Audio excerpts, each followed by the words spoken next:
ಪ್ರೀತಿಯುಳ್ಳ ದೇವ್ ಜನರೇ, ಇವತ್ತು ಕೂಡ ನಾವು ಮತ್ತೋರ್ವ ದೇವ ಸೇವಕರ ಕುರಿತಾಗಿ ನಮ್ಮ ಯೇಸು ಕ್ರಿಸ್ತನ ಸುವಾರ್ತೆ ನಿಮಿತ್ತವಾಗಿ ತಮ್ಮ ಜೀವಿತವನ್ನ ಮುಡುಪಾಗಿ ಕೊಟ್ಟಂತಹ ಒಬ್ಬ ವ್ಯಕ್ತಿಯ ಕುರಿತು ಧ್ಯಾನ ಮಾಡೋಣ. ಅವರ ಹೆಸರು ಬಂದು ಲೂಥರ್ ರೈಸ್ ಅಂತೇಳಿ.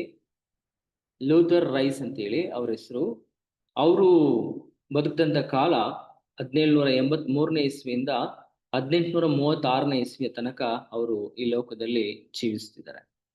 ಸೊ ಅವ್ರ ಬಗ್ಗೆ ನಾವು ಇವತ್ತು ಧ್ಯಾನ ಮಾಡ್ತಾ ಇದ್ವಿ. ಪ್ರತಿ ದಿವಸವೂ ಕೂಡ ಒಂದೊಂದು ಮಿಷನರಿಗಳ ಬಗ್ಗೆ ತಮ್ಮ ಜೀವಿತವನ್ನ ಯೇಸು ಸ್ವಾಮಿಗೋಸ್ಕರ ಒಪ್ಪಿಸಿಕೊಟ್ಟು ಸ್ವಾರ್ಥ ನಿಮಿತ್ತವಾಗಿ ತಮಗೆ ಬರುವ ಎಲ್ಲ ಆಗುಗಳು ಅಥವಾ ಅವ್ರಿಗೆ ಬರುವಂತ ಸಿರಿತನವನ್ನೆಲ್ಲ ಬಿಟ್ಟುಕೊಟ್ಟು ಸಾಧಾರಣವಾದ ಜೀವಿತವನ್ನು ನಡೆಸಿ ಸ್ವಾರ್ಥಿಗೋಸ್ಕರ ಅನೇಕರನ್ನ ಅವರು ಏನ್ ಮಾಡಿದ್ರು ಅಂದ್ರೆ ಆತ್ಮಗಳನ್ನ ಗೆದ್ದುಕೊಂಡ್ರು. ಸೊ ಅಂತ ವ್ಯಕ್ತಿಗಳನ್ನ ಧ್ಯಾನ ಮಾಡ್ತಿದ್ವಿ. ಆ ಸರಣಿಯಲ್ಲಿ ನಮಗೆ ಇವತ್ತು ಮತ್ತೊಬ್ಬ ವ್ಯಕ್ತಿಯನ್ನ ಧ್ಯಾನ ಮಾಡುವ ಹಾಗೆ ಲೂಥರ್ ರೂಯ್ಸ್ ಬಗ್ಗೆ ನಾವು ಧ್ಯಾನ ಮಾಡುವ. ಮೊದಲನೇದಾಗಿ ನೋಡುವಂತ ಸಂದರ್ಭದಲ್ಲಿ ಅವರ ಜೀವಿತವನ್ನು ನೋಡೋದಕ್ಕಿಂತ ಮುಂಚೆ ನಾವು ಕೆಲವು ಸತ್ಯವೇದ ವಚನಗಳನ್ನ ಓದೋಣ. ಮತ್ತಾಯನ ಸುವಾರ್ತೆ 9ನೇ ಅಧ್ಯಾಯ 36ರಿಂದ 38ನೇ ವಚನದವರೆಗೆ ಇರುವ ಒಂದು ವಾಕ್ಯ ಏನ್ ಹೇಳ್ತಾ ಇದೆ ಅಂತ ಹೇಳಿದ್ರೆ, ಯೇಸು ಸ್ವಾಮಿ ಈ ಲೋಕದಲ್ಲಿ ಇರುವಂತ ಸಂದರ್ಭದಲ್ಲಿ ಎಲ್ಲ ಊರುಗಳನ್ನ ಹಳ್ಳಿ ಪಳ್ಳಿಗಳನ್ನ ಸುತ್ತಿಕೊಂಡು ಅವರ ಸಭಾ ಮಂದಿರಗಳಲ್ಲಿ ಉಪದೇಶ ಮಾಡುತ್ತಾ ಪರಲೋಕ ರಾಜ್ಯದ ಸುವಾರ್ತೆಯನ್ನು ಸಾರಿ ಹೇಳುತ್ತಾ ಎಲ್ಲಾ ತರದ ರೋಗಗಳನ್ನ ಎಲ್ಲಾ ತರದ ಬೇನೆಗಳನ್ನ ವಾಸ ಮಾಡುತ್ತಾ ಬಂದನು. ಆದರೆ ಜನರ ಗುಂಪುಗಳನ್ನು ನೋಡಿ ಅವರು ಕುರುಬನಿಲ್ಲದ ಕುರಿಗಳ ಹಾಗೆ ತೊಳಲಿ ಬಳಲಿ ಹೋಗಿದ್ದಾರಲ್ಲ ಎಂದು ಅವರ ಮೇಲೆ ಕನಿಕರ ಪಟ್ಟನು. ಆಗ ತನ್ನ ಶಿಷ್ಯರಿಗೆ, ಬೆಳೆಯು ಬಹಳ, ಕೆಲಸದವರು ಸ್ವಲ್ಪ, ಆದ್ದರಿಂದ ಬೆಳೆಯ ಯಜಮಾನನನ್ನು ನಿನ್ನ ಬೆಳೆಗೆ ಕೆಲಸದವರನ್ನ ಕಳಿಸಬೇಕೆಂದು ಬೇಡಿಕೊಳ್ಳಿರಿ ಎಂದು ಹೇಳಿದನು. ಸೊ ಈ ವಾಕ್ಯ ಭಾಗ ನಮ್ಗೆಲ್ಲ ಚೆನ್ನಾಗಿ ಪರಿಚಯವಾಗಿರುವಂತ ಒಂದು ಭಾಗ. ಯೇಸು ಸ್ವಾಮಿ ತನ್ನ ಶಿಷ್ಯರನ್ನ 12 ಮಂದಿಯನ್ನ ಆದುಕೊಂಡು ಅವರನ್ನ ಸುವಾರ್ಥ ಸೇವೆಗೋಸ್ಕರ ಕಳಿಸ್ತಾ ಇದ್ದಾನೆ ಎಂಬ ಒಂದು ಶೀರ್ಷಿಕೆಯನ್ನ ಈ ವಾಕ್ಯ ಭಾಗದಲ್ಲಿ ನಾವು ನೋಡ್ಬೋದು. ಸೊ ಹಾಗಾಗಿ ಯೇಸು ಕ್ರಿಸ್ತನ ಲೋಕಕ್ಕೆ ಬಂದಂತ ಉದ್ದೇಶವನ್ನ ಯಾವತ್ತೂ ಕೂಡ ಆತನು ಮರ್ತು ಹೋಗ್ತಾ ಇಲ್ಲ. ಆತನು ಬಂದದ್ದೇನೆಂದ್ರೆ ದೇವ್ರ ರಾಜ್ಯವನ್ನು ಸ್ಥಾಪಿಸ್ಬೇಕು. ಹಂಗೆ ಅನೇಕರಿಗೆ ಏನ್ ಮಾಡ್ತಾನೆ ಅಂತ ಹೇಳಿದ್ರೆ ಅವರ ಅಗತ್ಯಗಳಿಗೆ ತಕ್ಕ ಹಾಗೆ ಎಲ್ಲಾ ಅವಶ್ಯಕತೆಗಳನ್ನ ಪೂರೈಸ್ತಾ ಇದ್ದ ಅಂತ ನೋಡ್ತಾ ಇದ್ವಿ. ಒಂದು ವರ್ಷದಲ್ಲಿ ನಾವು ನೋಡುವಂತ ಸಂದರ್ಭದಲ್ಲಿ ಸತ್ಯವೇದವನ್ನ ಹೆಂಗೆಲ್ಲ ಓದ್ಬೋದು ಅಂತೇಳಿ ನಮ್ಮ ಕ್ಯಾಲ್ವರಿ ಚಾಪಲ್ ಅಲ್ಲಿ ಬಂದ್ಬಿಟ್ಟು ನಮ್ಮ ಗುಣ ಅಂಕಲ್ ಒಂದು ಪ್ಲಾನ್ ಮಾಡಿದ್ರಲ್ಲ. ಸೊ ಆ ಪ್ರಕಾರ ನೋಡ್ಬೇಕಂದ್ರೆ ಏಷಾಯ 49ನೇ ಅಧ್ಯಾಯ 1ನೇ ವಚನದಿಂದ 52ನೇ ಅಧ್ಯಾಯ 12ನೇ ವಚನದವರೆಗೆ ಇವತ್ತು ಪೂರ್ತಿ ಓದ್ಬಿಟ್ರೆ ಒಂದು ವರ್ಷ. ಮುಂದುವರಿಸಿ ಇವತ್ತಿನ ಒಂದು ಮುಖ್ಯ ವಚನದ ಪ್ರಕಾರವಾಗಿ ಯೇಸು ಸ್ವಾಮಿ ಏನ್ ಮಾಡ್ತಾನಂದ್ರೆ ನಮ್ಮ ಮೇಲೆ ಕನಿಕರ ತೋರ್ತಾನೆ. ನಮ್ಮ ಜೀವಿತದಲ್ಲಿ ಯೇಸು ಸ್ವಾಮಿ ಕನಿಕರ ತೋರ್ತಾನೆ. ಸತ್ಯವೇದ ನೋಡುವಾಗ ಅನೇಕ ಭಾಗಗಳಲ್ಲಿ ಅನೇಕ ಕಡೆ ಯೇಸು ಸ್ವಾಮಿ ಏನ್ ಮಾಡ್ತಿದ್ದ ಅಂದ್ರೆ ಕನಿಕರ ತೋರ್ತಾ ಇದ್ದ. ಇಲ್ಲೆಲ್ಲ ಅಂತ ಹೇಳಿದ್ರೆ ಸುಮಾರು ಕಡೆ, ಹೌದಾ? ನಾವು ರೋಗಿಗಳನ್ನ ವಾಸ ಮಾಡುವಂತ ಸಂದರ್ಭದಲ್ಲಿ ಅಂದ್ರೆ ಮತ್ತಾಯನ ಸುವಾರ್ತೆ 14ನೇ ವಚನವನ್ನು ಓದುವಾಗ ಅನೇಕ ರೋಗಿಗಳನ್ನ ಆತ ಯೇಸು ಸ್ವಾಮಿ ನೋಡಿ ಅವ್ರ ಮೇಲೆ ಕರುಣೆ ಇಟ್ಟು ಅವ್ರನ್ನ ಬಂದ್ಬಿಟ್ಟು ಎಲ್ಲಾ ಬೇನೆಗಳನ್ನ ವಾಸಿ ಮಾಡ್ತಾ ಇದ್ದ. ಅದೇ ಮತ್ತಾಯ 15ನೇ ಅಧ್ಯಾಯ 32ನೇ ವಚನದಲ್ಲಿ ನೀವು ನೋಡ್ಬೇಕಂತ ಹೇಳಿದ್ರೆ ಅವರಿಗೆ ಬಂದ್ಬಿಟ್ಟು 3 ದಿವಸದಿಂದ ಊಟ ಮಾಡ್ತಾ ಇಲ್ಲ ಅಂದ್ರೆ ಊಟ ತಿಂದಿಲ್ಲ ಜನರು, ಉಪವಾಸದಿಂದ ಇದ್ದಾರೆ ಅಂತೇಳಿ ಅವ್ರ ಮೇಲೆ ಕನಿಕರ ಪಟ್ಟು ಅವರಿಗೆ ಅದ್ಭುತವಾದ ಆಹಾರವನ್ನ ಮಾಡಿಸಿ ಕೊಡ್ತಿದ್ದಾನೆ. ಮತ್ತಾಯ 20ನೇ ಅಧ್ಯಾಯ 34ನೇ ವಚನದಲ್ಲಿ ನೋಡ್ಬೇಕಂತ ಹೇಳಿದ್ರೆ ಯೇಸು ಸ್ವಾಮಿ ಒಬ್ಬ ಕುರುಡನ ಒಂದು ಕಣ್ಣುಗಳನ್ನ ಅಂದ್ರೆ ಯಾವ ರೀತಿಯಲ್ಲಿ ದೃಷ್ಟಿ ಇಲ್ಲದೆ ಇರುವಂತ ವ್ಯಕ್ತಿಗಳನ್ನ ಯಾವ ರೀತಿಯಲ್ಲಿ ಯೇಸು ಸ್ವಾಮಿ ದೃಷ್ಟಿ ಕೊಡ್ಲಿಕ್ಕೆ ಆಗುವಂತೆ ಮಾಡಿದ್ರು ಎಂಬುದಾಗಿ. ಅದೇ ರೀತಿ ಮಾರ್ಕ 1:41 ನೋಡ್ಬೇಕಂತ ಹೇಳಿದ್ರೆ ಯೇಸು ಸ್ವಾಮಿ ಕರುಣೆಯಿಂದ ತುಂಬಿದಂತೆ ಯಾರನ್ನೆಲ್ಲ ನೋಡ್ತಿರ್ತಾನೋ ಕಷ್ಟಪಡ್ತಿದಾರೋ ಅಥವಾ ಬೇನೆಯಲ್ಲಿದ್ದಾರೋ ಅಥವಾ ರೋಗದಲ್ಲಿದ್ದಾರೋ ಅವ್ರನ್ನ ನೋಡ್ತಿದ್ದಂಗೆ ಕರುಣೆಯಿಂದ ಆತನ ತುಂಬಿಕೊಂಡ.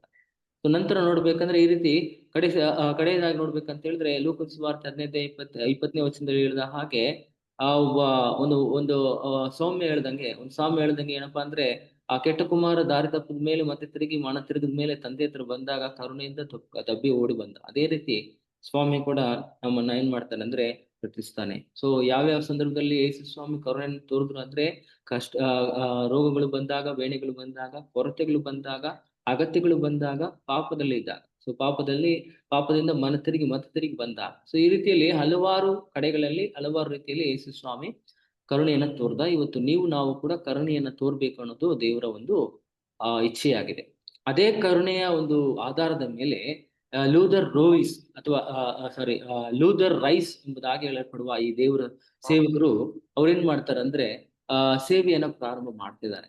ಇವರ ಒಂದು ಪೂರ್ವ ಜೀವಿತ ಅಂದ್ರೆ ಇವರ ಒಂದು ಪ್ರಾರಂಭಿಕ ಜೀವನವನ್ನು ನೋಡ್ಬೇಕಂದ್ರೆ ಇವ್ರು ಯಾವಾಗ ಹುಟ್ಟುತ್ತಾರೆ ಈ ಲೂಥರ್ ರೈಸ್ ಅವರು ಅಂದಾಗ ಮಾರ್ಚ್ 25ನೇ ತಾರೀಕು 1783ನೇ ಇಸ್ವಿಯಲ್ಲಿ ನಾರ್ತ್ ಬೋರೋ ಎಂಬುದಾಗಿ ಹೇಳುವಂತ ಪ್ರಾಂತದ ಮ್ಯಾಸಚೂಸೆಟ್ಸ್ ಎಂಬುದಾಗಿ ಹೇಳುವಂತಹ ಒಂದು ದೇಶದಲ್ಲಿ ಅಂದ್ರೆ ಅಮೆರಿಕ ದೇಶದಲ್ಲಿ ಒಂದು ಭಾಗ ಅದು ಮ್ಯಾಸಚೂಟ್ಸ್ ಅಂತ ಹೇಳಿ ಅಲ್ಲಿ ನಾರ್ತ್ ಬೋರೋ ಎಂಬುದಾಗಿ ಹೇಳಲ್ಪಡುವ ಒಂದು ಪ್ರಾಂತದಲ್ಲಿ ಇವರು ಹುಟ್ಟುತ್ತಾರೆ. ಇವರು ತಂದೆ ತಾಯಿಗಳ ಹೆಸರು ಬಂದ್ಬಿಟ್ಟು ಎಮೋಸ್ ರೈಸ್ ಮತ್ತು ಸಾರಾ ರೈಸ್ ಎಂಬ ಇದಾಗಿ ಇವ್ರಿಗೆ ಈ ವ್ಯಕ್ತಿ ಹುಟ್ಟುತ್ತಾರೆ. ಹುಟ್ಟಿದ ಮೇಲೆ ಇವ್ರಿಗೆ ಬಂದ್ಬಿಟ್ಟು ತನ್ನ ತಂದೆ ತಾಯಿಗಳು ಒಳ್ಳೆ ಕ್ರೈಸ್ತರಾಗಿದ್ದಾರೆ, ವಿಶ್ವಾಸದಲ್ಲಿ ಬೆಳೆದಂತ ವ್ಯಕ್ತಿಗಳಾಗಿದ್ದಾರೆ. ಒಳ್ಳೆ ರೀತಿಯಲ್ಲಿ ಮಗುವನ್ನ ಚೆನ್ನಾಗಿ ಆತ್ಮಿಕ ರೀತಿಯಲ್ಲಿ ಅವರು ಬೆಳೆಸ್ತಾ ಇದ್ದಾರೆ.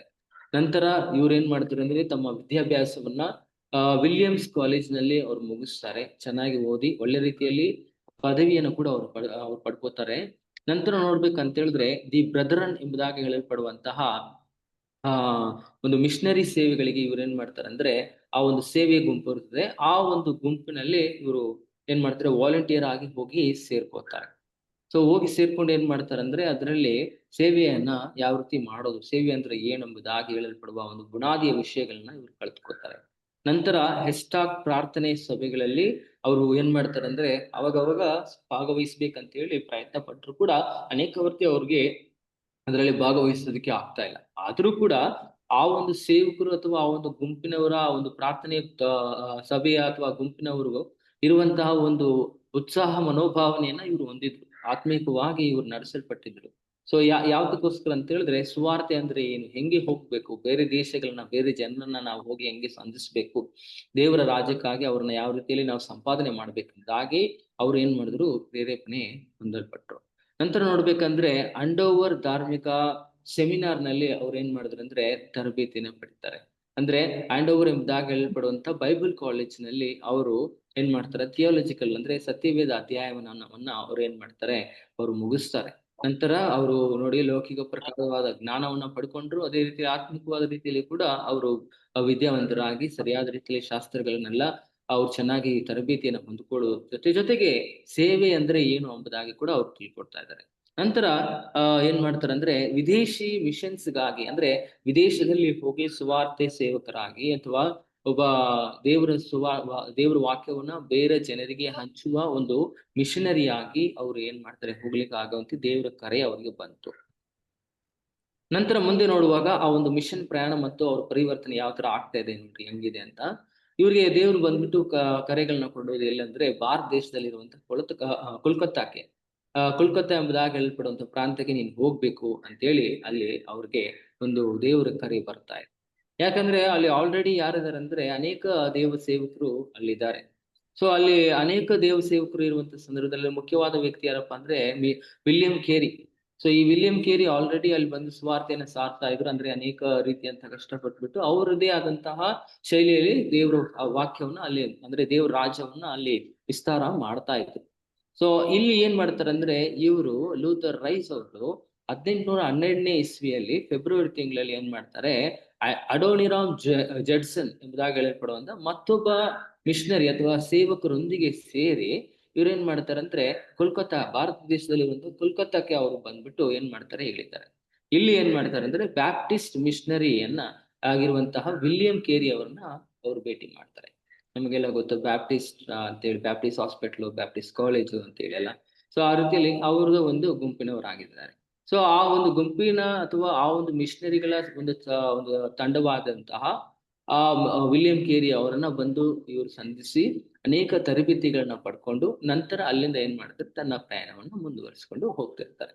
ನಂತರ ನೋಡ್ಬೇಕಂದ್ರೆ ಲೂಥರ್ ರೈಸ್ ಮತ್ತು ಜಡ್ಸನ್ ಇಬ್ಬರು ಕೂಡ ಬ್ಯಾಪ್ಟಿಸ್ಟ್ ಮತ್ತೆ ಆಗಿದ್ದಾರೆ. ಅಂದ್ರೆ ಆ ಒಂದು ಬ್ಯಾಪ್ಟಿಸ್ಟ್ ಒಂದು ಸೇವೆಯ ಒಂದು ವೃಂದಕ್ಕೆ ಅವರು ಸೇರಿದವರಾಗಿದ್ದಾರೆ. ನಂತರ ಬ್ಯಾಪ್ಟಿಸ್ಟ್ ಸಹಾಯಕ್ಕಾಗಿ ಅಮೆರಿಕಕ್ಕೆ ಮತ್ತೆ ಹಿಂದಿರುಗಿ ಹೋಗ್ತಾರೆ. ಸೊ ಹಿಂದಿರುಗಿ ಹೋಗ್ಬಿಟ್ಟು ಅಲ್ಲಿಂದ ಅನೇಕ ರೀತಿಯಂತ ಯೋಚನೆಗಳನ್ನ ಅವ್ರು ಬಂದ್ಬಿಟ್ಟು ಅಲ್ಲೇ ಏನ್ ಮಾಡ್ತಾರೆ ಅಂದ್ರೆ ಕಾರ್ಯರೂಪಕ್ಕೆ ತರ್ತಾರೆ. ನೋಡಿ ಲೂಥರ್ ರೈಸ್ ಅವರ ಪ್ರೇರಣೆದಾಯಕ ಜೀವನ ಒಂದು ರೀತಿಯಲ್ಲಿ ಪ್ರೇರಣೆದಾಯಕವನ್ನ ಅವ್ರು ಹೊಂದ್ಕೊಳ್ತಿದ್ದಾರೆ.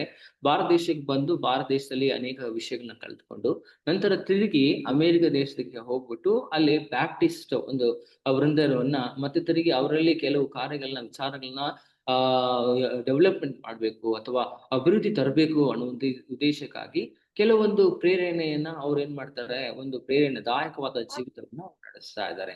ನಂತರ ನೋಡ್ಬೇಕಂದ್ರೆ ಬ್ಯಾಪ್ಟಿಸ್ಟ್ ಮಿಷನ್ಸ್ ಗಾಗಿ ಒಂದು ಏಕತೆಯನ್ನ ತರಬೇಕಂತೇಳಿ ಶ್ರಮಿಸಿದ್ರು. ಸೊ ಸಾಧಾರಣವಾಗಿ ಎಲ್ಲ ಸಂಸ್ಥೆ ಎಲ್ಲ ಸೇವೆಯಲ್ಲಿ ಬರುವಂತ ಒಂದು ಗೊಂದಲಗಳೇ ಏನಪ್ಪಾ ಅಂದ್ರೆ, ಪ್ರಾರಂಭದಲ್ಲಿ ಒಗ್ಗಟ್ಟಾಗಿ ಸೇವೆಗಳು ಸಾಕ್ತಾ ಇರ್ತದೆ. ಆ ಕಾಳ ಹಂಗೆ ಉರುಳುತ್ತಿದ್ದಂಗೆ ಏನಾಗುತ್ತೆ ಅಂದ್ರೆ ಕೆಲವೊಂದು ರೀತಿಯಂತ ವೈಮನಸ್ಸುಗಳು ಬರುತ್ತೆ, ಅಥವಾ ನಾನ್ ದೊಡ್ಡವನ ನೀನ್ ದೊಡ್ಡವನ ಅಂತ ಹೇಳಿ ತಾರತಮ್ಯಗಳು ಬರುತ್ತೆ, ಅಥವಾ ಯಾವುದೇ ರೀತಿಯಾದಂತಹ ಕಾರ್ಯಗಳು ಕಲಹಗಳು ಬಂದು ಗಲಭೆಗಳು ಉಂಟಾಗಿ ಸೇವೆ ಏನಾಗುತ್ತೆ ಅದು ಒಡೆದೋಗುತ್ತೆ. ಎಷ್ಟೋ ಸೇವೆಯನ್ನ ನೀವು ನೋಡ್ಬೋದು ಪ್ರಾರಂಭದಲ್ಲಿ ಹಂಗೆ ಚೆನ್ನಾಗಿ ಚಿಗುರ್ಕೊಂಡು ಬರುವಂತ ಸಂದರ್ಭದಲ್ಲಿ ಅದು ಬರ್ತಾ ಬರ್ತಾ ಏನಾಗ್ಬಿಡುತ್ತೆ, ಕಾರಣಾಂತರಗಳಿಂದ ಬಿರುಕು ಬಿದ್ದು ಅದು ಒಡೆದೋಗ್ಬಿಡುತ್ತೆ. ಇದೇ ಸಿಚುವೇಶನ್ ಆ ಒಂದು ಬ್ಯಾಪ್ಟಿಸ್ಟ್ ಸೇವೆ ವೃಂದದವರಿಗೂ ಕೂಡ ಆಗ್ತಾ ಇತ್ತು. ಇದನ್ನ ಹೆಂಗಾರು ಸರಿಪಡಿಸ್ಬೇಕು, ಎಲ್ರಿಗೂ ಒಂದು ಏಕತೆ, ಒಂದು ಒಮ್ಮನಸ್ಸು, ಒಗ್ಗಟ್ಟು ತರಬೇಕು ಅಂತೇಳಿ ಇವರು ಲೂಥರ್ ರೈಸ್ ಅವರು ತುಂಬಾ ಪ್ರಯಾಸ ಪಟ್ರು. 1814ನೇ ಇಸ್ವಿಯಲ್ಲಿ ಅವ್ರು ಏನ್ ಮಾಡ್ತಾರೆ ಅಂದ್ರೆ ಟ್ರಯೇನಿಯಲ್ ಕನ್ವೆನ್ಷನ್ ಸ್ಥಾಪನೆಯನ್ನ ಅವ್ರು ಮಾಡ್ತಾರೆ. ಸೊ ಟ್ರಯೇನಿಯಲ್ ಕನ್ವೆನ್ಷನ್ ಅಂತ ಹೇಳುವಂತಹ ಒಂದು ಸಮೂಹವನ್ನ, ಒಂದು ಪ್ರಾರ್ಥನಾ ವೃಂದದವನ್ನ ಅಥವಾ ಸೇವೆಗೋಸ್ಕರ ಯಾವ ರೀತಿಯಲ್ಲ ನಾವು ಇನ್ನ ಹೆಚ್ಚಾದಂತ ಡೆವಲಪ್ಮೆಂಟ್ ಮಾಡ್ಬೇಕಂತೇಳಿ ಒಂದು ಸಮೂಹ ಕೂಟವನ್ನ ಅವ್ರ ಏನ್ ಮಾಡ್ತಾರೆ, ಒಂದು ಸ್ಥಾಪನೆಯನ್ನ ಮಾಡ್ತಿದ್ದಾರೆ. ಅದನ್ನ ಮಾಡ್ಲಿಕ್ಕೆ ಆಗುವಂತೆ ಅನೇಕ ರೀತಿಯಂತ ಸಹಾಯನ ಮಾಡಿದ್ರು, ಆಲೋಚನೆ ಕೊಡ್ತಾ ಇದ್ರು, ಅದನ್ನ ಸರಿಯಾದ ರೀತಿಯಲ್ಲಿ ನಡೆಸಿದ್ರು. ಅದೇ ರೀತಿ ನೋಡ್ಬೇಕಂದ್ರೆ ಬ್ರೌನ್ ಯೂನಿವರ್ಸಿಟಿಯಿಂದ ಗೌರವ ಡಾಕ್ಟರೇಟ್ ಪಡೆದ್ರು. ಇವರ ಒಂದು ಪರಿಶ್ರಮವನ್ನ ನೋಡ್ಬಿಟ್ಟು ಏನ್ ಮಾಡ್ತಾರೆ ಅಂದ್ರೆ ಅಲ್ಲಿ ಬ್ರೌನ್ ಯೂನಿವರ್ಸಿಟಿ ಅವ್ರು ಏನ್ ಮಾಡ್ತಾರೆ ಅಂದ್ರೆ ಇವ್ರಿಗೆ ಡಾಕ್ಟರೇಟ್ ಪದವಿಯನ್ನ ಕೊಡ್ತಿದ್ದಾರೆ. ನಂತರ ಬಡತನದ ನಡುವೆ ತ್ಯಾಗದ ಜೀವಿತವನ್ನ ಇವ್ರು ಮಾಡ್ಲಿಕ್ಕೆ ಆಗುವಂತೆ ಇವ್ರು ತಮ್ಮ ಜೀವಿತವನ್ನೇ ಒಪ್ಪಿಸಿಕೊಟ್ರು. ಎಷ್ಟವರೆಗೆ ಒಪ್ಪಿಸಿಕೊಟ್ರು ಅಂತ ಹೇಳಿದ್ರೆ ಇವರು ವಿವಾಹನೇ ಮಾಡ್ಕೊಂಡಿಲ್ಲ, ಮದುವೆನೇ ಮಾಡ್ಕೊಂಡಿಲ್ಲ. ತಮ್ಮ ಏನ್ ಮಾಡಿದ್ರು ಅಂದ್ರೆ ತನ್ನ ಜೀವಿತ ಕಂಪ್ಲೀಟ್ ಆಗಿ ದೇವ್ರಿಗೋಸ್ಕರ ಒಪ್ಪಿಸ್ತೀನಿ ಅಂತೇಳಿ ತಾನು ಅದಕ್ಕೋಸ್ಕರನೇ ಅವ್ರು ಏನ್ ಮಾಡಿದ್ರು, ಒಪ್ಪಿಸಿ ಕೊಟ್ಬಿಟ್ರು. ಅವಿವಾಹಿತರಾಗಿ ಇದ್ದುಕೊಂಡು ಸೇವೆಯನ್ನ ಮಾಡ್ತಾ ಇದ್ರು. ನಂತರ ಇವ್ರಿಗೆ ಸ್ವಂತ ಮನೆನೇ ಇಲ್ಲ. ಸೊ ಸ್ವಂತ ಮನೆ ಇಲ್ಲದೆ ಅವ್ರು ಏನ್ ಮಾಡುದು, ಸಂಪೂರ್ಣವಾಗಿ ದೇವರ ಕಾರ್ಯವನ್ನ ಮಾಡೋದಕ್ಕೋಸ್ಕರ ತೊಡಗಿಕೊಂಡಿದ್ರು. ಇವತ್ತು ಅನೇಕರು ನೋಡ್ಬೇಕಂತ ಹೇಳಿದ್ರೆ ಸೇವಕರನ್ನ ನೋಡುವಂತ ಸಂದರ್ಭದಲ್ಲಿ ಅವರ ಶೈಲಿಗೆ ಬದಲಾವಣೆ ಆಗ್ತಾ ಇದೆ. ಏನಂದ್ರೆ ಆರಂಭದಲ್ಲಿ ಇದ್ದಂತಹ ಒಂದು ತ್ಯಾಗ ಈಗೇನಾಗುತ್ತೆ, ಕಾಲಕ್ರಮೇಣವಾಗಿ ಬದಲಾವಣೆ ಆಗುತ್ತೆ. ಯಾಕಂದ್ರೆ ಕಾಲಕ್ಕೆ ತಕ್ಕ ಹಾಗೆ ನಾವು ಬದಲಾವಣೆ ಆಗ್ಬೇಕು ಅಂತ ಹೇಳಿ ಹೇಳುವುದು ತಪ್ಪೇನಿಲ್ಲ. ಬಟ್ ಅದೇ ಗುರಿಯಾಗಿ ಅವರು ಜೀವನವನ್ನು ಮಾಡುವಂತೂ ತುಂಬಾ ವಿಚಾರಕರವಾದ ವಿಷಾದವಾದಂತಹ ಒಂದು ವಿಷಯ. ಹಾಗಾಗಿ ನಾವು ಕೂಡ ಲೂಥರ್ ರೈಸ್ ಎಂಬುದಾಗಿ ಹೇಳ್ಕೊಡುವ ಈ ವ್ಯಕ್ತಿಯ ಕುರಿತು ನಾವು ನೋಡ್ತಾ ಇದ್ವಿ.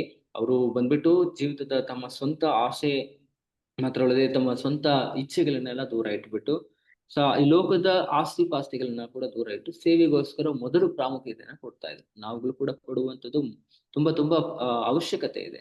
ಅದು ಮಾತ್ರ ಅಲ್ಲದೆ ಅವ್ರು ಏನ್ ಮಾಡ್ತಾರೆ ಅಂದ್ರೆ ಆಗಿನ ಕಾಲದಲ್ಲಿ ಒಂದು ಸೇವೆ ಕಾರ್ಯ ಯಾವ ತರ ಇದೆ ನೋಡಿ, ಅವ್ರ ದೃಷ್ಟಿಕೋನ ಯಾವ ತರ ಇತ್ತು ಅಂತ ಹೇಳಿದ್ರೆ ಕುದುರೆ ಮೇಲೆ ಅವ್ರು ಬಂದ್ಬಿಟ್ಟು ಹತ್ಕೊಂಡು ಏನ್ ಮಾಡ್ತಿದ್ರು, ಅಮೆರಿಕದಲ್ಲಿ ಇದ್ದಂತಹ ಅನೇಕ ಸಭೆಗಳಿಗೆ ಭೇಟಿ ನೀಡ್ತಾ ಇದ್ರು. ಹೋಗ್ಬಿಟ್ಟು ಆ ಒಂದು ಸಭೆಗಳನ್ನ ಹೋಗ್ಬಿಟ್ಟು ಏನ್ ಮಾಡಿದ್ರು ಅಂದ್ರೆ ಅವ್ರಿಗೆ ಕೆಲವು ದೇವ ವಾಕ್ಯಗಳನ್ನ ಹೇಳಿ ಮಾತ್ರ ಅಲ್ಲದೆ ಅವ್ರಿಗೆ ಬಂದ್ಬಿಟ್ಟು ಯಾವ ರೀತಿಯಲ್ಲಿ ಶಿಸ್ತು ಕ್ರಮ ತರಬೇಕು, ಏಕತೆಯನ್ನ ಯಾವ ರೀತಿಯಲ್ಲಿ ತರಬೇಕು, ಒಮ್ಮನಸ್ಸ ಯಾವ ತರ ತರಬೇಕು ಅಂತ ಹೇಳಿ ಅವ್ರಿಗೆಲ್ಲ ಬೋಧನೆ ಮಾಡಿ ಅವ್ರನ್ನೆಲ್ಲ ಒಂದು ರೀತಿಯಲ್ಲಿ ಒಂದು ಯೂನಿಟಿ, ಒಂದು ಐಕ್ಯತೆಯನ್ನ ಅವ್ರು ಬಂದ್ಬಿಟ್ಟು ಏನ್ ಮಾಡ್ತಿದ್ರು, ತರಬೇಕಂತೇಳಿ ಪ್ರಯಾಸ ಪಡ್ತಾ ಇದ್ರು. ನಂತರ ಸತ್ಯವೇದವನ್ನ ಓದಿ ಪ್ರಾರ್ಥನೆ ಮಾಡಿ ಮತ್ತೆ ಅನೇಕ ಮನೆಗಳನ್ನ ಅವ್ರು ಬಂದ್ಬಿಟ್ಟು ವಿಸಿಟ್ ಮಾಡಿ ಭೇಟಿ ಮಾಡಿ ಅವ್ರು ಬಂದ್ಬಿಟ್ಟು ಏನ್ ಮಾಡ್ತಿದಾರೆ ಅಂತ ಹೇಳಿದ್ರೆ ವಿಶ್ವಾಸಿಗಳಿಗೆ ಪ್ರೇರೇಪಣೆಯನ್ನ ಕೊಡ್ತಿದ್ರು. ನೀವು ಬಂದ್ಬಿಟ್ಟು ಈ ಸೇವೆಗೋಸ್ಕರ ಕೊಡ್ಬೇಕು ಅಥವಾ ಸೇವೆ ಇನ್ನ ಅಭಿವೃದ್ಧಿ ಆಗ್ಬೇಕು. ಸೊ ಅದರಿಂದ ಹಾಗಾಗಿ ನಿಮ್ಮ ಪಾಲ್ ಕೂಡ ಇರ್ಬೇಕು ಅಂತ ಹೇಳಿ ಅವ್ರು ಹೇಳ್ತಾ ಇದ್ರು. ಅದೇ ಒಂದು ಅದರ ಪರಿಣಾಮ ಏನಾಗುತ್ತೆ ಅಂತ ಹೇಳಿದ್ರೆ ಇವರು 1821ನೇ ಇಸ್ವಿಯಲ್ಲಿ ಕೊಲಂಬಿಯನ್ ಕಾಲೇಜ್ ಸ್ಥಾಪಿಸಿದ್ರು. ಇವರು ಕೊಲಂಬಿಯನ್ ಅವ್ರು ಬಂದ್ಬಿಟ್ಟು ಅದನ್ನ ಸ್ಥಾಪಿಸಿದ್ರು. ಈ ದಿನಗಳಲ್ಲಿ ಅದು ಬಂದ್ಬಿಟ್ಟು ಜಾರ್ಜ್ ವಾಷಿಂಗ್ಟನ್ ವಿಶ್ವವಿದ್ಯಾಲಯ ಅಂತ ಹೇಳಿ ಮರುನಾಮ ಆಗ್ಬಿಟ್ಟಿದೆ. ಸೊ ಅವರು ಸ್ಥಾಪನೆ ಮಾಡಿದ್ರು ಕೊಲಂಬಿಯನ್ ಕಾಲೇಜ್ ಅನ್ನ ಅವ್ರು ಬಂದ್ಬಿಟ್ಟು ಕೊಲಂಬಿಯನ್ ವಿದ್ಯಾಲಯ ಅಂತೇಳಿ ಅವ್ರು ಪ್ರಾರಂಭ ಮಾಡಿದ್ರು. ನಂತರ ಏನಾಗುತ್ತೆ ಅಂದ್ರೆ ಈಗ ಇರುವಂತಹ ಒಂದು ಅಥವಾ ಅದಕ್ಕೆ ಇರುವಂತಹ ಬೇರೆ ಹೆಸರು ಏನಂದ್ರೆ ಜಾರ್ಜ್ ವಾಷಿಂಗ್ಟನ್ ವಿಶ್ವವಿದ್ಯಾಲಯ. ಸೊ ನಂತರ ನೋಡ್ಬೇಕಂದ್ರೆ ಪತ್ರಿಕಾ ಮಂಡಳಿ ಮತ್ತು ಸಾಪ್ತಾಹಿಕ ಪತ್ರಿಕೆಗಳನ್ನ ಅವ್ರು ಮತ್ತೆ ಪ್ರಾರಂಭಿಸ್ತಾರೆ. ಇದರ ಮುಖಾಂತರವಾಗಿ ಅವರ ಏನ್ ಮಾಡ್ಬೇಕು ಅದ ಉದ್ದೇಶಗಳನ್ನ ಅವರು ಲಿಖಿತ ಪೂರ್ವಕವಾಗಿ ಜನರಿಗೆ ತಿಳಿಸ್ಬೇಕು ಅಂತ ಹೇಳಿ ಪ್ರಯಾಸ ಪಡ್ತಿದ್ದಾರೆ. ಪ್ರಭೇದಗಳ ನಡುವೆಯೂ ಏಕತೆಗಾಗಿ ಅವ್ರು ಏನ್ ಮಾಡಿದ್ರು, ಕೆಲಸವನ್ನು ಮಾಡಿದ್ರು. ನಾವು ಮೊದಲೇ ಹೇಳಿದಾಗೆ ಅನೇಕ ರೀತಿಯಾದಂತಹ ಪ್ರಭೇದಗಳು, ಅನೇಕ ರೀತಿಯಾದಂತಹ ವೈಮನಸ್ಸುಗಳು ಮಧ್ಯದಲ್ಲಿ ಕೂಡ ಒಂದು ಏಕತೆ ಇರಬೇಕು ಅಂತೇಳಿ ಅವ್ರು ಶ್ರಮಿಸಿದಂತ ವ್ಯಕ್ತಿ. ಈ ರೀತಿ ಅವರು ಸೇವೆಯನ್ನ ಮಾಡಿ ನಂತರ 1826ನೇ ಇಸ್ವಿಯಲ್ಲಿ ಅವ್ರು ಏನ್ ಮಾಡ್ತಾರೆ ಅಂದ್ರೆ ಕೊಲಂಬಿಯನ್ ಕಾಲೇಜ್ನ ಖಜಾಂಚಿಯಾಗಿ ಅವ್ರು ಏನ್ ಮಾಡ್ತಾರೆ, ಅವ್ರು ಬಂದ್ಬಿಟ್ಟು ಮರಣವನ್ನ ಹೊಂದ್ಕೋತಾರೆ. ಅವರು ಅಲ್ಲಿ 1826ನೇ ಇಸ್ವಿಯಲ್ಲಿ ಅವ್ರು ಬಂದ್ಬಿಟ್ಟು ಮರಣವನ್ನ ಹೊಂದ್ತಾರೆ. ಮಿಷನ್ಸ್ಗಾಗಿ ಹಣ ಸಂಗ್ರಹಿಸಲು ಪ್ರಯಾಣಿಸ್ತಾ ಇದ್ರು ಅವರು. ನಂತರ ಸೆಪ್ಟೆಂಬರ್ 27, 1836ರಂದು ದಕ್ಷಿಣ ಕ್ಯಾರೋಲಿನಾದ ಸಲೂಡದಲ್ಲಿ ಅವ್ರು ಏನ್ ಮಾಡ್ತಾರೆ ಅಂತ ಹೇಳಿದ್ರೆ, ಅವ್ರು ಬಂದ್ಬಿಟ್ಟು ಸುಮಾರು ಅಂದ್ರೆ 1826ನೇ ಇಸ್ವಿಯಿಂದ ಒಂದು 10 ವರ್ಷದವರೆಗೆ ಅವ್ರು ಏನ್ ಮಾಡ್ತಾರೆ ಅಂದ್ರೆ, ಅವ್ರು ಬಂದ್ಬಿಟ್ಟು ಈ ಒಂದು ಖಜಾಂಚಿಯಾಗಿ ಇದ್ಕೊಂಡು ಅವ್ರು ಏನ್ ಮಾಡ್ತಾರೆ ಅಂದ್ರೆ ಕಾರ್ಯಗಳನ್ನ ಅವ್ರು ನಡೆಸ್ತಾ ಇದ್ರು. ನಂತರ ಅವ್ರನ್ನ ಬಂದ್ಬಿಟ್ಟು ಅವ್ರ ಶವವನ್ನ ಏನ್ ಮಾಡಿದ್ರು ಅಂದ್ರೆ ಪೈನ್ ಪ್ಲೆಸೆಂಟ್ ಎಂಬುದಾಗಿ ಹೇಳಲ್ಪಡುವಂತ ಒಂದು ಸ್ಥಳದಲ್ಲಿ ಸಮಾಧಿಯನ್ನ ಮಾಡಿ ಮುಗಿಸ್ತಾರೆ. ಸೊ ಇಲ್ಲಿ ಅವರ ಸೇವೆ ಯಾವ ರೀತಿ ಪ್ರಭಾವನ ತೀರ್ತಾ ಇತ್ತು ಅಥವಾ ಯಾವ ರೀತಿ ಪ್ರಭಾವ ತರ್ತಾ ಇತ್ತು ಅಂತ ನೋಡುವಾಗ, ಆಕ್ಷೇಪಣೆಗಳಿದ್ರು ಕೂಡ ಅವ್ರು ಏನ್ ಮಾಡಿದ್ರು, ಕೊಡುಗೆಗೆ ಅಮೂಲ್ಯವಾಗಿತ್ತು. ಅನೇಕ ಆಕ್ಷೇಪಣೆಗಳು, ಅನೇಕ ರೀತಿಯಂತ ಅಡ್ಡ ಮಾತಾಡುವಂತ ಜನಗಳ ಮಧ್ಯದಲ್ಲಿ ಕೂಡ ಅವರು ಬಂದ್ಬಿಟ್ಟು ತನ್ನದೇ ನಾನೇನ್ ಕೊಡ್ಬೋದು, ನಾನೇನ್ ಮಾಡ್ಬೋದು ಅಂತಾನೆ ವಿಚಾರ ಮಾಡ್ತಿದ್ದಾರೆ ವಿನಃ ಆ ತಡೆಗಳನ್ನ ನೋಡ್ಬಿಟ್ಟು ಹಂಗೆ ಕುಂತ್ಕೊಂಡಿಲ್ಲ. ಸೊ ಇವತ್ತು ನಾವು ಅನೇಕರು ಬಂದ್ಬಿಟ್ಟು ಏನಾದ್ರು ಒಂದು ಮಾಡ್ಬೇಕು ಅಥವಾ ದೇವ್ರ ಸೇವೆಗೋಸ್ಕರ ದೇವ್ರ ಕಾರ್ಯ ಮಾಡ್ಬೇಕಂತ ಹೋದಾಗ ಬಂದ್ಬಿಟ್ಟು ಅನೇಕ ಸಮಸ್ಯೆಗಳು, ಅದೇ ಹೇಳ್ತಾರಲ್ಲ, ಒಳ್ಳೇದನ್ನ ಮಾಡ್ಬೇಕಂತ ಹೇಳಿದ್ರೆ 108 ವಿಘ್ನಗಳು ಬರುತ್ತೆ ಅಂತ, ತಡೆಗಳು ಬರುತ್ತೆ ಅಂತ. ಅದ ತಡೆಗಳೆಲ್ಲ ಇವರು ಅಪ್ಪುರಳಿಸಿ ಹೋಗಿ ಮತ್ತೆ ತಿರುಗಿ ಸೇವೆನ ಮಾಡ್ಲಿಕ್ಕೆ ಆಗುತ್ತೆ ಹೋಗ್ತಿದ್ರು. ಟ್ರೈಯೇನಿಯಲ್ ಕನ್ವೆನ್ಷನ್ ಸದಸ್ಯರು ಪ್ರಾರಂಭದಲ್ಲಿ 8,000 ಜನ ಇದ್ರಂತೆ. ಆದ್ರೆ ಇವರು ಬಂದ್ಬಿಟ್ಟು ಏನ್ ಮಾಡ್ತಾರೆ, ಇವರು ಅದರಲ್ಲಿ ಬಂದ್ಬಿಟ್ಟು ಸರಿಯಾದ ರೀತಿಯಲ್ಲಿ ಒಂದು ಟ್ರೈನಿಂಗ್ ಕೊಟ್ಟು ಅಥವಾ ಅವರಿಗೆ ಸರಿಯಾದ ಮಾರ್ಗದರ್ಶನವನ್ನು ಕೊಡೋದ್ರ ಮುಖಾಂತರವಾಗಿ ಸುಮಾರು 6 ಲಕ್ಷ ಸಂಖ್ಯೆಯಾಗಿ ಅದು ಏರ್ತದೆ. 8,000ದಿಂದ 6 ಲಕ್ಷಕ್ಕೆ ಅವ್ರು ಏನ್ ಮಾಡಿದ್ರೆ ಕೊಂಡೊಯ್ದಿದ್ದಾರೆ. ನೋಡಿ ಎಷ್ಟೊಂದು ಪರಿಶ್ರಮ ಅವ್ರು ಪಟ್ಟಿದ್ದಾರೆ ಅಂತೇಳಿ ಈ ಒಂದು ವಿಷಯವನ್ನ ಮುಖಾಂತರ ನೀವು ನೋಡ್ಬೋದು. 8,000 ಜನ ಆ ಒಂದು ಕನ್ವೆನ್ಷನ್ ಅಲ್ಲಿ ಬರ್ತಾ ಇದ್ರು. ಆದ್ರೆ ಇವರ ಒಂದು ಪ್ರಯಾಸ, ಇವರ ಒಂದು ಸತತವಾದ ಒಂದು ಪ್ರಯತ್ನದಿಂದ ಸುಮಾರು ಒಂದು 6 ಲಕ್ಷ ಜನ ಏನಾಗ್ತಾರೆ ಅಂತ ಹೇಳಿದ್ರೆ ಅಲ್ಲಿ ಸೇರ್ತಾ ಇದ್ದಾರೆ. 25 ಮಿಷನ್ಗಳನ್ನ ಅಂದ್ರೆ ಬೇರೆ ಬೇರೆ ಸೇವೆಗಳನ್ನ ಇವ್ರು ಏನ್ ಮಾಡಿದ್ರು, ಆರ್ಥಿಕವಾಗಿ ಬೆಂಬಲವನ್ನ ಕೊಡ್ತಾ ಇದ್ರು. ಇದು ಸುಮಾರು 112 ಮಿಷನರಿಗಳನ್ನ ಇವ್ರು ಏನ್ ಮಾಡಿದ್ರು, ಬೆಂಬಲವನ್ನ ಕೊಡ್ತಾ ಇದ್ರು. ಸೊ ಇವ್ರು ಸ್ವಂತ ಹಣವನ್ನ ಕೊಡದೇ ಇರೋ ಪಕ್ಷದಲ್ಲಿ ಕೂಡ ಬೇರೆಯವ್ರನ್ನ ಕೊಡ್ಲಿಕ್ಕೆ ಆಗುವಂತ ಪ್ರಯತ್ನ ಕೊಟ್ಟು ಆ ಒಂದು ಹಣಗಳನ್ನ ಸಂಗ್ರಹ ಮಾಡಿ ಮತ್ತೆ ತಿರುಗಿ ಮಿಷನ್ ಸೇವೆಗೆ ಅಂದ್ರೆ ಒಂದು ಈ ಒಂದು ಮಿಷನರಿಗಳಿಗೆ, ಮಿಷನ್ ಸೇವೆಗಳಿಗೆಲ್ಲ ಅವ್ರು ಏನ್ ಮಾಡ್ತಿದ್ರು ಅಂದ್ರೆ ಕೊಡ್ತಾ ಇದ್ರು. 15 ಬ್ಯಾಪ್ಟಿಸ್ಟ್ ವಿಶ್ವವಿದ್ಯಾಲಯಗಳನ್ನ ಸ್ಥಾಪನೆ ಮಾಡಿ ಅವ್ರು ಏನ್ ಮಾಡಿದ್ರು, ಪ್ರೇರೇಪಣೆ ಮಾಡಿದ್ರು. ಒಂದು ಕಾಲೇಜ್ನ ಪ್ರಾರಂಭ ಮಾಡಿ ಅಲ್ಲಿಗೆ ನಿಲ್ಲಿಸಲಿಲ್ಲ. ನಂತರ ಸುಮಾರು 15 ಕಾಲೇಜುಗಳನ್ನ ಅವ್ರು ಏನ್ ಮಾಡಿದ್ರು, ಪ್ರಾರಂಭ ಮಾಡಿದ್ರು. ಲೂಥರ್ ರೈಸ್ ಅವ್ರು ಬಂದ್ಬಿಟ್ಟು ಕಾಲೇಜ್ ಮತ್ತು ಸೆಮಿನಾರಿ ಅಂತ ಹೇಳಿರುವಂತ ಆ ಒಂದು ಕಾಲೇಜನ್ನ ಬಂದ್ಬಿಟ್ಟು ಏನ್ ಮಾಡ್ತಾರೆ ಅಂತ ಹೇಳಿದ್ರೆ ಒಂದು ಅಮೆರಿಕ ದೇಶದಲ್ಲಿ ಇರುವಂತಹ ಒಂದು ಸತ್ಯವೇದ ಶಾಲೆಗೆ ಏನಂತ ಹೆಸರಿಡ್ತಾರೆ ಅಂದ್ರೆ ಅವ್ರ ಹೆಸರು ಲೂಥರ್ ರೈಸ್ ಎಂಬುದಾಗಿ ಹೇಳ್ಪಡುವಂತ ಅವ್ರ ಹೆಸರೇ ಹೇಳ್ತಾ ಇದ್ದಾರೆ. ಅದು ಯಾವಾಗ 1962ನೇ ಇಸ್ವಿಯಲ್ಲಿ. ಈಗ ನಾವು ಒಂದು ಸುಮಾರು ಒಂದು 80 ವರ್ಷದ ಕೆಳಗೆ ಅಂತ ಇಟ್ಕೋಬಹುದು. ಸೊ ಅವಾಗ ಏನಾಗುತ್ತೆ ಅಂತ ಹೇಳಿದ್ರೆ, ಆವಾಗ ಆ ಒಂದು ಹೆಸರನ್ನ ಅವ್ರು ಏನ್ ಮಾಡ್ತಾರೆ, ಇಟ್ಟು ಗೌರವವನ್ನು ಕೊಡ್ತಾರೆ. ಕಡೆಯದಾಗಿ ಅವರ ಜೀವನವನ್ನ ನಾವು ಯಾವ ರೀತಿ ಅನ್ವಯ ಮಾಡ್ಕೋಬಹುದು ಅಂತ ಹೇಳಿದ್ರೆ, 3 ಪ್ರಧಾನವಾದ ವಿಷಯ, 3 ವಿಷಯ. ಯಾವುದು? ಮೊದಲನೇದಾಗಿ ಹೋಗಿ, ಎರಡನೇದಾಗಿ ಕೊಡಿ, ಮೂರನೇದಾಗಿ ಪ್ರಾರ್ಥನೆ ಮಾಡಿ. ಸೊ ಮೊದಲನೇದಾಗಿ ಸೇವೆ ಮಾಡಲು ಸಿದ್ಧರಾಗಿರ್ಬೇಕು ನಾವು. ಸೊ ಹೋಗ್ಬೇಕು, ಹೇಳ್ಬೇಕಾದ್ರೆ ಹೋಗ್ಲಿಕ್ಕೆ ನಾವು ಏನ್ ಮಾಡ್ಬೇಕಂದ್ರೆ, ನಾವು ಸಂಕೋಚ ಪಡಬಾರ್ದು. ಹೌದಾ? ಯೇಸು ಸ್ವಾಮಿ ಪರಲೋಕವನ್ನ ಬಿಟ್ಟು ಏನ್ ಮಾಡಿದ್ರು, ಇಹಲೋಕಕ್ಕೆ ಬಂದು ನಮಗೋಸ್ಕರ ಏನ್ ಮಾಡ್ದ ಅಂದ್ರೆ, ನಮಗೆ ಸುವಾರ್ತೆನ ಸಾರಿ ನಾಶನದ ಮಾರ್ಗದಲ್ಲಿರುವಂತ ನಮಗೆ ಆತನ ಏನ್ ಮಾಡ್ದ ಅಂದ್ರೆ, ಸುವಾರ್ತೆನ ಸಾರೋ ಮುಖಾಂತರವಾಗಿ ಬಿಡುಗಡೆ, ರಕ್ಷಣೆಯನ್ನ ಕೊಡಬೇಕು ಅಂತ ಹೇಳಿ ಪ್ರಯಾಸ ಪಟ್ಟ. ಸೊ ಅದೇ ರೀತಿ ನಾವುಗಳು ಕೂಡ ಇರ್ಬೇಕು. ಯೇಸು ಸ್ವಾಮಿ ತರ ಇರ್ಬೇಕು. ಎರಡನೇದಾಗಿ ಲೂಥರ್ ರೈಸ್ ತರ ನಾವ್ ಇರ್ಬೇಕು. ಹೋಗ್ಲಿಕ್ಕಾಗುವಂತೆ ನಾವು ಮಾಡ್ಕೋಬೇಕು.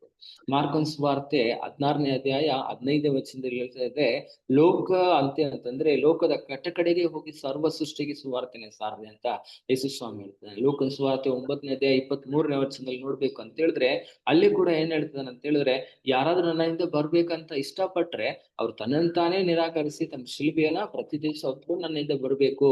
ಯಾವುದೇ ರೀತಿಯಾದಂತಹ ಏನಿಲ್ಲ ಐಷಾರಾಮಿ ಆಗಿರ್ತೀನಿ, ನಾನು ಹಂಗಿರ್ತೀನಿ ಹಿಂಗಿರ್ತೀನಿ ಅನ್ನೋದಲ್ಲ. ಏನ್ ಮಾಡ್ಬೇಕು, ತ್ಯಾಗ ಮನೋಭಾವನೆಯಿಂದ ನಾನು ಬರ್ಬೇಕು ಅಂತೇಳಿ ಮನಸ್ಸನ್ನ ಮಾಡ್ಕೊಂಡು ಬರ್ಬೇಕು. ಎರಡನೇದಾಗಿ ನೋಡ್ಬೇಕಂದ್ರೆ ಕೊಡ್ಬೇಕು. ಯಾವ್ದನ್ನ ಕೊಡ್ಬೇಕು? ನಮ್ಮ ಒಂದು ಪರಿಶ್ರಮಗಳನ್ನ ಕೊಡ್ಬೇಕು, ನಮ್ಮ ಹಣ ಕೊಡ್ಬೇಕು, ನಮ್ಮಲ್ಲಿ ಇರುವಂತಹ ಕಾರ್ಯಗಳನ್ನ ದೇವರಿಗೆ ನಾವು ಕೊಡ್ಬೇಕು. ಹಣದ ಮೂಲಕ ಮಿಷನ್ಗಳನ್ನ ಸೇವೆಗಳನ್ನ ನಾವೇನ್ ಮಾಡ್ಬೇಕು, ಬೆಂಬಲವನ್ನ ಕೊಡ್ಬೇಕು. ಸೊ ಇವತ್ತು ಬಂದ್ಬಿಟ್ಟು ನಾವು ಆ ರೀತಿ ಮಾಡೋದನ್ನ ನಾವು ಮರ್ತು ಹೋಗ್ಬಿಡ್ತೀವಿ. ಗಲಾತ್ಯದವರಿಗೆ ಬರೆಯುವಾಗ ಪೌಲನು ಹೇಳ್ತಿದ್ದಾನೆ ಏನಂದ್ರೆ, ನೀವು ಬಂದ್ಬಿಟ್ಟು ಬೇಸರಗೊಳ್ಳದೆ ಏನ್ ಮಾಡ್ಬೇಕಂದ್ರೆ ಒಳ್ಳೆ ಕಾರ್ಯಗಳನ್ನ ಮಾಡ್ರಿ. ಯಾಕಂದ್ರೆ ನಾವು ತಕ್ಕ ಕಾಲದಲ್ಲಿ ಅದರ ಫಲವನ್ನ ಪಡ್ಕೋತೀವಿ. ಸೊ ಬೇಸರಗೊಳ್ಳದೆ ಒಳ್ಳೆ ಕಾರ್ಯಗಳನ್ನ ಮಾಡ್ಬೇಕು. ಒಳ್ಳೆ ಕಾರ್ಯಗಳನ್ನ ಯಾವುದು? ಸುವಾರ್ತೆಗೋಸ್ಕರ ನಮ್ಮ ಕಾರ್ಯಗಳನ್ನ ಕೊಡುವಂತದ್ದಾಗಿದೆ. ಅದೇ ರೀತಿ ನೋಡ್ಬೇಕಂತಂದ್ರೆ ರೋಮಪುರದವರಿಗೆ 10ನೇ ಅಧ್ಯಾಯ 15ನೇ ವಚನ ಹೇಳ್ತಿದೆ, ಅವರಿಗೆ ಸಾರಲು ಕಳಿಸಲ್ಪಡದೇ ಇದ್ರೆ, ಅಂದ್ರೆ ಕಳಿಸಲ್ಪಡದೇ ಇದ್ರೆ ಅವ್ರು ಏನ್ ಕೇಳ್ತಾರೆ? ಹೌದಾ? ಸಾರುವವನಿಲ್ಲದೆ ಕೇಳುವವನು ಎಲ್ಲಿ ಅಂತೇಳಿ ಮತ್ತೊಂದು ವಚನ ಹೇಳ್ತದೆ. ಹಾಗಾಗಿ ನಾವೇನ್ ಮಾಡ್ಬೇಕು, ಯಾರೆಲ್ಲ ಮಿಷನರಿಗಳಾಗಿದ್ದಾರೋ ಅವ್ರಿಗೆ ನಾವು ಬೆಂಬಲವನ್ನ ಕೊಟ್ರೆ ಅವ್ರು ಸಾರ್ಲಿಕ್ಕೆ ಹೋಗ್ತಾರೆ. ಸಾರ್ಲಿಕ್ಕೆ ಹೋದಾಗ ಅನೇಕ ಆತ್ಮಗಳು ಗೆಲ್ಲಲ್ಪಡುತ್ತೆ. ಅನೇಕ ಆತ್ಮಗಳು ಗೆಲ್ಲಲ್ಪಟ್ಟಾಗ ಅಲ್ಲಿ ಒಂದು ಸಣ್ಣ ಪರಲೋಕ ರಾಜ್ಯವೇ ಉಂಟಾಗುತ್ತೆ. ಪ್ರೀತಿಯ ದೇವ ಜನರೇ, ಕಡೆಯದಾಗಿ ನೋಡ್ಬೇಕಂತ ಹೇಳಿದ್ರೆ ನಾವು ಪ್ರಾರ್ಥನೆ ಮಾಡೋಣ. ಕನಿಷ್ಠ ಅಟ್ಲೀಸ್ಟ್ ಏನಿಲ್ಲ ಅಂದ್ರೂ ಕೂಡ ನಾವು ಪ್ರಾರ್ಥನೆ ಮಾಡ್ಬೇಕು. ಮಿಷನರಿಗಳಿಗಾಗಿ ನಾವು ಪ್ರಾರ್ಥನೆ ಮಾಡ್ಬೇಕು. ತಮ್ಮ ಜೀವಿತವನ್ನ ಬಿಟ್ಟು ಈ ರೀತಿಯಲ್ಲಿ ಲೂಥರ್ ರೈಸ್ ತರ ಮದುವೆ ಬಿಟ್ಟು, ಮನೆ ಬಿಟ್ಟು, ಆಸ್ತಿ ಪಾಸ್ತಿ ಬಿಟ್ಟು, ವಿದ್ಯೆಗಳನ್ನ ಬಿಟ್ಬಿಟ್ಟು, ತಮ್ಮ ಸ್ವಂತ ತಲಾಂತಗಳನ್ನ ಬಿಟ್ಬಿಟ್ಟು, ದೇಶ ಬಿಟ್ಟು, ಪ್ರಾಂತ್ಯಗಳನ್ನ ಬಿಟ್ಟು, ಭಾಷೆ ಬಿಟ್ಟು, ಬೇರೆ ಬೇರೆ ಕಾರ್ಯಗಳನ್ನ ಬಿಟ್ಬಿಟ್ಟು ಅವ್ರು ಏನ್ ಮಾಡ್ತಾರೆ? ಸೇವೆಗೋಸ್ಕರ ಹೋಗ್ಬಿಟ್ಟ ಸೇವಕರನ್ನ ನಾವು ಏನ್ ಮಾಡ್ಬೇಕು? ಪ್ರಾರ್ಥನೆಯಲ್ಲಿ ನಾವು ಅವ್ರನ್ನ ಹೊತ್ಕೋಬೇಕು, ಅವ್ರಿಗೆ ಬೆಂಬಲವನ್ನ ನೀಡಬೇಕು. ಫಿಲಿಪ್ಪಿದವರಿಗೆ 3ನೇ ಅಧ್ಯಾಯ 14ನೇ ವಚನದಲ್ಲಿ ಹೇಳಿದ ಹಾಗೆ ಕ್ರಿಸ್ತ ಯೇಸುವಿನಲ್ಲಿ ಇರುವಂತಹ ಒಂದು ನಂಬಿಕೆಯನ್ನ ಇಟ್ಟು ನಾವು ಕರೆಯಲ್ಪಟ್ಟಂತಹ ಒಂದು ಕರೆಯ ಒಂದು ಗುರಿಯನ್ನ ನಾವು ಮನಸ್ಸಲ್ಲಿ ಇಟ್ಕೊಂಡು ನಾವು ಓಡೋಣ, ನಮ್ಗೆ ನೇಮಕವಾಗಿರುವಂತಹ ಓಟದಲ್ಲಿ ಓಡೋಣ ಅಂತೇಳಿ ಪೌಲನು ಹೇಳಿ ತಮ್ಮ ಜೀವಿತವನ್ನ ಮುಗಿಸ್ತಾ ಇದ್ದಾರೆ. ಅದೇ ರೀತಿಯಲ್ಲಿ ನಾವು ಕೂಡ ಹೇಳಲಿಕ್ಕಾಗುವಂತೆ ದೇವರು ನಮ್ಮನ್ನ ಮತ್ತಷ್ಟು ಆತ್ಮಿಕವಾದ ರೀತಿಯಲ್ಲಿ ಸದೃಢಗೊಳಿಸಲಿ ಅಥವಾ ಬಲಪಡಿಸಲಿ ಅಂತೇಳಿ ತಲೆಗಳು ತಗ್ಗಿಸಿ ಪ್ರಾರ್ಥನೆ ಮಾಡೋಣ, ಪ್ರಾರ್ಥಿಸಿಕೊಳ್ಳೋಣ. ಪ್ರೀತಿಯುಳ್ಳ ನಮ್ಮ ತಂದೆ ಆದ ದೇವರೇ, ನಿಮ್ಮ ನಾಮಕ್ಕೆ ಅನಂತ ಕೋಟಿ ಸ್ತೋತ್ರಗಳು. ಈ ಬೆಳಗಿನ ಸಮಯದಲ್ಲಿ ಕರ್ತನೆ ಜೀವಿಸುವ ಅಣೆಕೆಯಲ್ಲಿ ನಡೆಸೋದಕ್ಕಾಗಿ ನಿಮ್ಮನ್ನು ಕೊಂಡಾಡುತ್ತಿದ್ದೇವೆ. ಲೂಥರ್ ರೈಸ್ ಎಂಬುದಾಗಿ ಹೇಳಲ್ಪಡುವ ದೇವರೇ, ನಿಮ್ಮ ಮಿಷನರಿಯ ಕುರಿತು ನಾವು ಧ್ಯಾನ ಮಾಡಿದ್ದೇವೆ. ಹೌದೇವ್ರೇ ಸ್ವಾಮಿ, ತಮ್ಮ ಜೀವಿತವನ್ನ ಸುವಾರ್ತೆ ಸಾರೋದಕ್ಕೋಸ್ಕರಾಗಿ ಅವರು ಮುಡುಪಾಗಿಟ್ರು. ಕರ್ತನೇ ಸ್ವಾಮಿ, ಅನೇಕ ಪರಿಶ್ರಮಗಳನ್ನ ಪಟ್ಟರು, ಸಭೆಗಳ ಐಕ್ಯತೆಯನ್ನ ತಂದ್ರು, ದೇವರ ಸೇವೆಗಳಲ್ಲಿ ಮತ್ತಷ್ಟು ದೇವರ ಕರ್ತನೆ ಡೆವಲಪ್ಮೆಂಟ್ಗಳನ್ನ, ಅಭಿವೃದ್ಧಿಗಳನ್ನ ತಂದ್ರು, ಹೊಸ ಹೊಸ ಕಾರ್ಯಗಳನ್ನ ತಕೊಂಡು ಬಂದ್ರು. ಇವತ್ತು ನಾವುಗಳು ಕೂಡ ನಮಗೆ ಕೊಡಲ್ಪಟ್ಟಂತ ಸೇವೆಗಳು, ಕೆಲಸಗಳು, ಕುಟುಂಬ ಕಾರ್ಯಗಳನ್ನ ದೇವರ ಸ್ವಾಮಿ ನಾವು ಕರ್ತನೆ ಶಿಸ್ತುಬದ್ಧವಾಗಿ ನಡೆಸಲಿಕ್ಕೆ ಆಗುವಂತೆ, ಅಭಿವೃದ್ಧಿ ಪಡಿಸ್ಲಿಕ್ಕೆ ಆಗುವಂತೆ ಸಹಾಯ ಮಾಡು ದೇವರೇ ಸ್ವಾಮಿ. ದೇವರೇ, ಆ ಕನ್ವೆನ್ಷನ್ ಪ್ರಾರಂಭದಲ್ಲಿ 8,000 ಜನ ಇದ್ರು. ಆದ್ರೆ ಇವರ ಒಂದು ಲೂಥರ್ ರೈಸ್ ಅವರ ಪ್ರಯತ್ನದಿಂದಾಗಿ ಸುಮಾರು 6 ಲಕ್ಷ ಜನರಿಗೆ ಕರ್ತನೆ ಸ್ವಾಮಿ ದೇವರೇ ಕರ್ತನೆ ಜನನ ಸೇರಿಸಲಿಕ್ಕೆ ಆಗುವಂತೆ ಸಹಾಯ ಮಾಡಿದ್ರು. 25 ಮಿಷನ್ಗಳನ್ನ, 112 ಮಿಷನರಿಗಳನ್ನ ದೇವರೇ ಸ್ವಾಮಿ ದೇವರೇ ಅವರು ದೇವರೇ ಸಹಾಯ ಮಾಡಿ ಬೆಂಬಲವನ್ನು ಕೊಡ್ತಾ ಇದ್ರು. ಇವತ್ತು ದೇವರೇ, ನಾವು ಕೂಡ ನಮ್ಮ ಪ್ರಾಯಸದಿಂದ ನಾವು ದೇವರ ಸೇವೆಗಳಿಗೆ ಕೊಡ್ಲಿಕ್ಕೆ ಆಗುವಂತೆ, ಸೇವೆಗಳನ್ನ ಬೆಂಬಲ ಕೊಡ್ಲಿಕ್ಕೆ ಆಗುವಂತೆ ಸಹಾಯ ಮಾಡು. ಮಾತ್ರವಲ್ಲದೆ ಸ್ವಾಮಿ ದೇವರೇ ಕರ್ತನೆ, ನಾವು ಪ್ರಾರ್ಥನೆ ಮಾಡ್ಬೇಕು, ನಾವು ಕೊಡಬೇಕು ದೇವರೇ ಸ್ವಾಮಿ, ನಾವು ಕರ್ತನೆ ಪ್ರೇರೇಪಣೆಗಳನ್ನ ಮಾಡ್ಲಿಕ್ಕೆ ಆಗುವಂತೆ ಸಹಾಯ ಮಾಡ್ಬೇಕೆಂದಾಗಿ ಮನಸ್ಸಲ್ಲಿ ತಿಳಿಸಿದ್ದೇವೆ. ಕರ್ತನೆ ವಿಶೇಷವಾದ ರೀತಿಯಲ್ಲಿ ಈ ದಿನ ಸಂಪೂರ್ಣವಾದ ರೀತಿಯಲ್ಲಿ ದೇವರೇ ಕರ್ತನೆ ನಿಮ್ಮ ಆಶ್ರಯದಲ್ಲಿ ನಮ್ಮನ್ನ ಮಾಡಿಸಿ ಕೇಳಿದ ವಾಕ್ಯಗಳ ಪ್ರಕಾರವಾಗಿ ನಡೆಸಬೇಕೆಂದಾಗಿ ಪ್ರಾರ್ಥಿಸ್ತೇನೆ. ದೇವರೇ, ವಿಶೇಷವಾದ ರೀತಿಯಲ್ಲಿ ದೇವರೇ ಕರ್ತನೆ ನಮ್ಮ ಕ್ಯಾಲ್ವರಿ ಚಾಪಲ್ ಸಂಸ್ಥೆ ಮನಸ್ಸಲ್ಲಿ ಒಪ್ಪಿಸ್ತಾ ಇದ್ದೇನೆ. ನಮ್ಮ ಡೈರೆಕ್ಟರ್, ಡೆಪ್ಯೂಟಿ ಡೈರೆಕ್ಟರ್, ಸೇವೆ ವೃಂದದವರನ್ನ ನೀನು ಆಶೀರ್ವಾದ ಮಾಡು. ಇವತ್ತಿನ ಸೇವೆಗಳು ಚೆನ್ನಾಗಿ ಮಾಡ್ಲಿಕ್ಕೆ ಆಗುವಂತೆ ಸಹಾಯ ಮಾಡು. ದೇವರೇ ಕರ್ತನೆ ಸ್ವಾಮಿ, ನಾವು ಇರುವಂತಹ ಪ್ರಾಂತ್ಯಗಳನ್ನ ದೇವರೇ ಮನಸ್ಸಲ್ಲಿ ಒಪ್ಪಿಸ್ತಾ ಇದ್ದೇವೆ. ದೇವರೇ, ಸಮಾಧಾನಕರವಾದ ದೇವರೇ ಕರ್ತನೆ ಆಡಳಿತಗಳನ್ನ ನೀನು ಅನುಗ್ರಹ ಮಾಡು. ದೇಶದ ಕರ್ತನೆ ಗಡಿಪಾರದ ಗಡಿಗಳಲ್ಲಿ ಉಂಟಾಗುವಂತಹ ಎಲ್ಲ ಯುದ್ಧ ಗಲಭೆಗಳನ್ನ ಕರ್ತನೆ ಸ್ವಾಮಿ ನೆಲೆಸು. ದೇವರೇ, ಅಲ್ಲಲ್ಲಿ ನಾವು ಕರ್ತನೆ ದೇಶ ಕಾದಾಟಗಳನ್ನ ನೋಡ್ತಾ ಇದೀವಿ, ಅದನ್ನೆಲ್ಲ ಸಮಾಧಾನದಿಂದ ತರಬೇಕು, ಹತೋಟಿ ತರಬೇಕೆಂದಾಗ ಪ್ರಾರ್ಥಿಸ್ತೇವೆ. ಎಲ್ಲ ಪ್ರಕೃತಿ ವಿಕೋಪಗಳಿಂದ ಕರ್ತನೆ ತಪ್ಪಿಸಿ ಜನರನ್ನು ರಕ್ಷಿಸಬೇಕೆಂದಾಗ ಮನಸ್ಸು ಒಪ್ಪಿಸ್ತದೆ. ನೀನು ಸಹಾಯ ಮಾಡಿ ನನ್ನ ಮನಸ್ಸಲ್ಲಿ ಒಪ್ಪಿಸಿ ಕೊಡುತ್ತಾ ಸ್ತುತಿಗನ ಮಾನವಗಳು ನಿಮ್ಮೊಬ್ಬರಿಗೆ ಸಲ್ಲಿಸ್ತಾ ಯೇಸು ಕ್ರಿಸ್ತನ ಹೆಸರಲ್ಲಿ ಪ್ರಾರ್ಥನೆ ಬಿಡ್ತೇನೆ ನಮ್ಮ ತಂದೆ ಆದ ದೇವರೇ, ನನ್ನ ಮನವೇ ನನ್ನ ಸರ್ವೇಂದ್ರಗಳೇ ಪವಿತ್ರಮನ್ನು ಕೀರ್ತಿಸಿ, ನನ್ನ ಮನವೇ ಯೆಹೋವನನ್ನು ಕೊಂಡಾಡು. ಆತನು ಮಾಡಿದ ಉಪಕಾರಗಳಲ್ಲಿ ಒಂದನ್ನು ಮರೆತು. ಪ್ರೈಸ್ ಲಾರ್ಡ್, ಪ್ರೈಸ್ ಲಾರ್ಡ್ ಎಲ್ರಿಗೂ. Praise Lord pastor, praise Lord ಎಲ್ರಿಗೂ ನಮಸ್ಕಾರ. ಪ್ರೈಸ್ ಲಾರ್ಡ್ ಪೀಟರ್ ಅವರೇ. Praise Lord praise Lord pastor. Pastor praise Lord. Praise Lord brother. Praise Lord, praise Lord. Praise Lord pastor. Praise Lord. Praise Lord pastor. Praise Lord Praveen. Praise Lord ಅಣ್ಣ. ಆನಂದನ praise Lord. Thank you.